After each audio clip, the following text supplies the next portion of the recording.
नाज़रीन, आप सबको बड़ी ईद की ढेरों खुशियां मुबारक हों। ईद की खुशियों को सुर और साज के रंगों से दुबाला करने के लिए चलते हैं सुरीले खान साहब के घर और देखते हैं कि वहां क्या हो रहा है। नवादिश करम शुक्रिया मेहरबानी, नवादिश करम शुक्रिया मेहरबानी, मुझे बख्श दी आपने जिंदगानी। नवादिश करम शुक्रिया मेहरबानी। बहुत आला सरकार, ईद दियां खुशियां वाकई दुबाला कर दित्तियां जे। 35 साल बाद सुरीला गाए जे। वाह वाह वाह वाह। तो 35 साल पहले सुरीला नहीं सी गांदे? नहीं पुत्र, 35 साल पहले मैं सुनिया नहीं।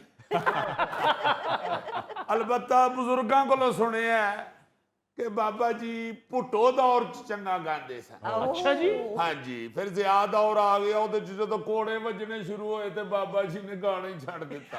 ਹਾਏ ਹਾਏ ਹਾਏ। ਬਲਕਿ ਇੱਕ ਤੇ ਬਜ਼ੁਰਗ ਮਾਈ ਮੈਨੂੰ ਦੱਸਦੀ ਹੈ ਕਿ 2 ਸਾਲ ਤੱਕ ਚੁੱਪ ਹੀ ਲੱਗ ਗਈ ਬਾਬੇ ਨੂੰ। ਅੰਦਰ ਹੀ ਅੰਦਰ ਕੁੜਦੇ ਰਹੇ। ਹਾਂਜੀ। अंकल बाबा जी ने भी बजे सन कोड़े? नहीं बेटे जी, सिर्फ कोड़े बाजदे दी वीडियो देखी है बाबा जी ने, तो फिर सारे जिया दौर में चुप साध ली। कई लोग तो यह समझे कि बाबा जी कौमे च चले गए ने।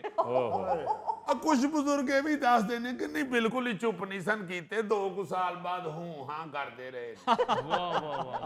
ये क्या बात हुई? गुलूकार और इतनी देर गाया ही नहीं? बस बेटे, ज्यादातर बाबा जी OSD गुलूकार रहे।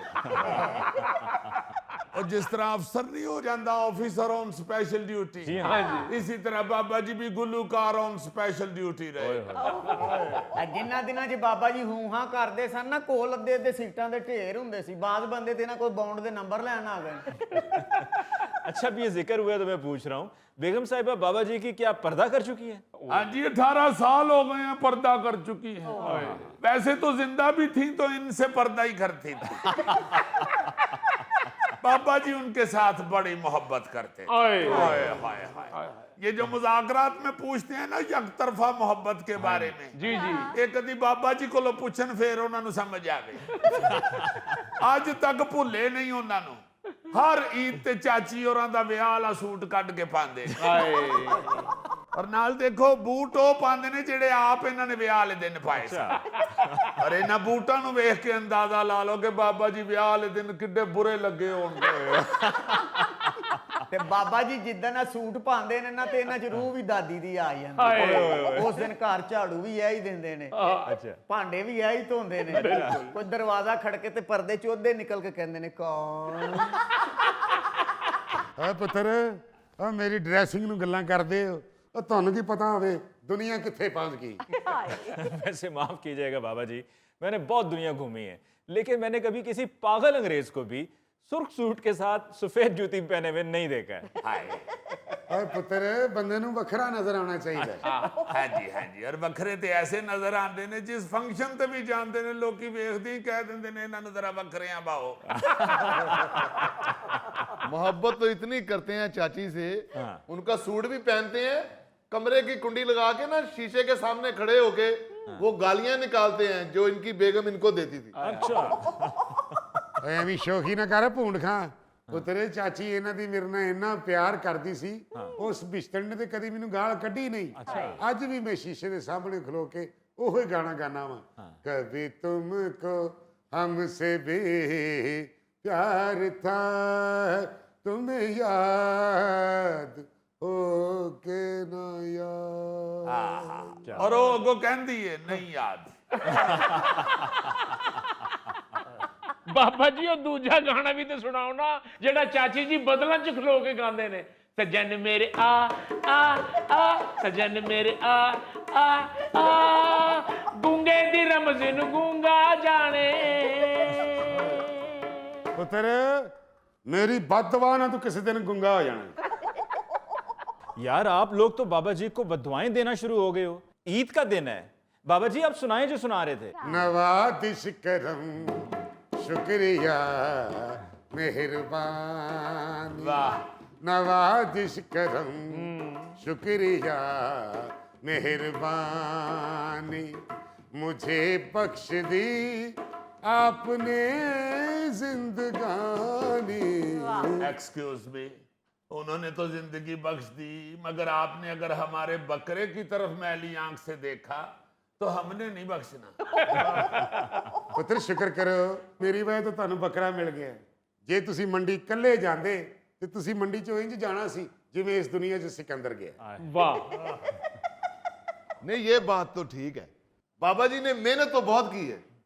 रेट कम कराने के लिए कम से कम 1.5 घंटा व्यापारी का दिमाग खाया है। हाय ना बेटा पूंड खां, 1.5 घंटा नहीं, 1 घंटा 42 मिनट। जितनी मैंने उस व्यापारी की मिन्नतें की हैं, जितनी मैंने उसको वास्ते दिए, इस हिसाब से बकरे की रान, गर्दन और दस्ती मेरी बनती है। अरे वाह, रान गर्दन और दस्ती ਤੁਹਾਨੂੰ ਦੇ ਦਿੱਤੀ ਤੇ ਫਿਰ ਬਾਕੀ ਤਾਂ ਬੱਕਰੇ ਦੀਆਂ ਬੂਟ ਜਰਾਬਾਂ ਹੀ ਰਹਿ ਗਈਆਂ। ਉਸਤਾਦ ਜੀ ਬਾਬਾ ਜੀ ਨੂੰ ਦਸਤੀ ਨਾ ਦਿਓ, ਇਹਨਾਂ ਨੂੰ ਦਸਤੀ 500 ਰੁਪਈਆ ਦਿਓ ਤੇ ਈਦ ਦੇ ਦਿਨ ਛੋਟੀ ਬੇਟੀ ਵੱਲ ਕੱਢਾਂ। ਉਹ ਬਾਬਾ ਜੀ ਨੂੰ 500 ਰੁਪਇਆ ਇਕੱਠਾ ਨਾ ਦੇਣਾ। ਇਹੋ ਜਿਹੇ ਬਾਬੇ ਦੀ ਜੇਬ 'ਚ 500 ਰੁਪਇਆ ਇਕੱਠਾ ਹੋਵੇ ਨਾ ਤੇ ਮਹੱਲੇਦਾਰਾਂ ਨੂੰ ਐਵੇਂ ਗਾਲਾਂ ਕੱਢਣ ਲੱਗ ਪੈਂਦੇ ਹੁੰਦੇ। यार जिस तरह से आप लोग बता रहे हैं कि बाबा जी ने मेहनत की है बकरा खरीदने में, तो इस तरह तो फिर बाबा जी का बकरे पर हक ज्यादा बनता है। ਉਹ ਮਗਰ ਅਲੀ ਸਾਹਿਬ ਗੋਸ਼ਤ ਦਾ ਕਰਨਾ ਕੀ ਨੇ? ਦੰਦ ਤੇ ਸਾਰੇ ਮੂੰਹ ਚ ਇੰਜ ਹਿਲਦੇ ਨੇ ਜਿਵੇਂ ਕਾਂਟਾ ਬਦਲੋ ਤੇ ਰੇਲ ਗੱਡੀ ਦੀਆਂ ਬੋਗੀਆਂ ਨਹੀਂ ਹਿਲਦੀਆਂ। ਇਹ ਤੇ ਜੋ ਬੋਟੀ ਨਾਲ ਕਰਦੇ ਜੇ ਬੋਟੀ ਦੀ ਵੀ ਤੋਹੀਨ ਹੈ ਜਨਾਬ। ਸਰਕਾਰ ਤੁਹਾਡੇ ਲਈ ਖਿਚੜੀ ਦਾ ਪਤੀਲਾ ਪੂਰਾ ਪਕਾ ਛੱਡਿਆ। ਈਦ ਦੇ ਤਿੰਨੇ ਦਿਨ ਤਿੰਨੇ ਡੰਗ ਤੁਸੀਂ ਖਿਚੜੀ ਖਾਣੀ। हाय हाय ਆ ਪੁੱਤਰ ਇਹ ਸਿਲਾ ਦੇ ਰਹੇ ਹੋ ਮੇਰੀ ਬਹਿਸ ਕਰਨ ਦਾ। ਇੰਨੀ ਦੇਰ ਮੈਂ ਵਪਾਰੀ ਨਾਲ ਰੱਟਾ ਲਾਇਆ, ਬਹਿਸ ਕੀਤੀ, ਫਿਰ ਰੇਟ ਕਮ ਕਰਵਾਇਆ ਮੈਂ। हाय वाह, एक्सीलेंट, बड़ा रेट कम कराया। उन्होंने 35,000 मांगा है, बाबा जी ने 1.5 घंटा उनकी मिन्नतें की हैं और उन्होंने फिर 34,800 रुपया ले लिया। यानी कि सिर्फ 200 रुपया छुड़वाया है। ਜੀ 200 ਰੁਪਇਆ ਬੱਕਰੇ ਵਾਲੇ ਕੋਲੋਂ ਛੁਡਵਾਇਆ ਤੇ ਰਾਹ ਚ 350 ਦੀ ਬਾਬੇ ਨੂੰ ਸਿਗਟਾਂ ਦੀ ਡੱਬੀ ਲੈ ਕੇ ਦਿੱਤੀ। और भाई असल दाद तो मेरी बनती है, जिसने 50,000 से 35 करवाया था। ओ ओ यार 35,000 में पूरा बकरा दे दिया उसने तुम्हें। ਨਹੀਂ ਜੀ ਅੱਧਾ ਲਾ ਕੇ ਦਿੱਤਾ ਸੀ। ਉਹ ਹਜ਼ੂਰ ਜ਼ਾਹਿਰ ਹੈ ਬੱਕਰਾ ਪੂਰਾ ਹੀ ਮਿਲਦਾ ਏ। ਇਹ ਬੌਂਗ ਦਾ ਪਿਆਲਾ ਥੋੜਾ ਜਿਹੜਾ ਉਹਨੂੰ ਕਹਿੰਦੇ ਜੀ ਅੱਧਾ ਦੇ ਦੇ। ओ यार जितना सस्ता बकरा 35,000 का दिया है, यकीन करो मुझे लगता है कि ये चोरी का होगा। ਸਰਕਾਰ पुलिस पुलिस पुलिस पुलिस। ਖਲੋ ਸ਼ੋਖਿਆ ਕੀ ਕਰਨ ਦੇ ਆ? ਅਲੀ ਸਾਹਿਬ ਕੋ ਖੈਰ ਵਾਲੀ ਗੱਲ ਕਰੋ ਜਨਾਬ। ਕਿਸੇ ਲਈ ਕੋ ਘੜੀ ਕਬੂਲੀਅਤ ਦੀ ਵੀ ਹੁੰਦੀ ਹੈ। ओए ਪੁੱਤਰ ਮੈਂ ਛੋਟੀ ਭੈਣ ਲੋ ਆਵਾਂ ਜਰਾ। लो भाई। ओ भाई इस महंगाई के दौर में 35,000 का बकरा आना नामुमकिन है। और जनाब आपने अभी 35,000 देखा ना, बकरा नहीं देखा आपने। और साइज नाल कुछ नहीं होता, नीयत होनी चाहिए। वो देख तो लिया था, दोंदा तो है ना। अली साहब हमने व्यापारी से पूछा था कि बेटे धोंदा है ना? कहता था जी आपने ज़िबा कब करना है? मैंने कहा ईद के तीसरे दिन। तो कहता डोंट वरी, तीसरे दिन 11:45 पे ये धोंदा हो जाएगा। अंकल मैंने कहा भी था सदके वाले व्यापारी से बकरा ना लो, अगर अब दोंदा ना हुआ तो। ਤੇ ਪੁੱਤਰ ਫਿਰ ਤੈਨੂੰ ਛੁਰੀ ਫੇਰ ਲਿਆਂਗੇ ਕਿਉਂਕਿ ਸਾਡੇ ਕੋਲ ਛਿੱਗੇ ਦਾ ਵੀ ਆਪਸ਼ਨ ਹੈਗਾ। अच्छा भला मैंने ऑनलाइन बकरा दिखाया था, कोई माना ही नहीं। ओ भाई ऑनलाइन तो तुमने अपने लिए ढूंढा हुआ रिश्ता भी दिखाया था, जो बाद में रशीदा की जगह रशीद मिस्त्री निकल आया था। ओ भाई ऑनलाइन जूते कपड़े की हद तक तो ठीक है, लेकिन कुर्बानी का जानवर तो कम से कम देखभाल कर लेना चाहिए। हाँ जी ओ जी देखभाल कर इन्होंने कौन सा तीर चला लिया है? ਲਓ ਜੀ, ਜਿੰਨੀ ਬੱਕਰੇ ਦੀ ਗੈਰ ਮੌਜੂਦਗੀ 'ਚ ਇਹਨਾਂ ਨੇ ਉਹਦੀ ਇਨਸਲਟ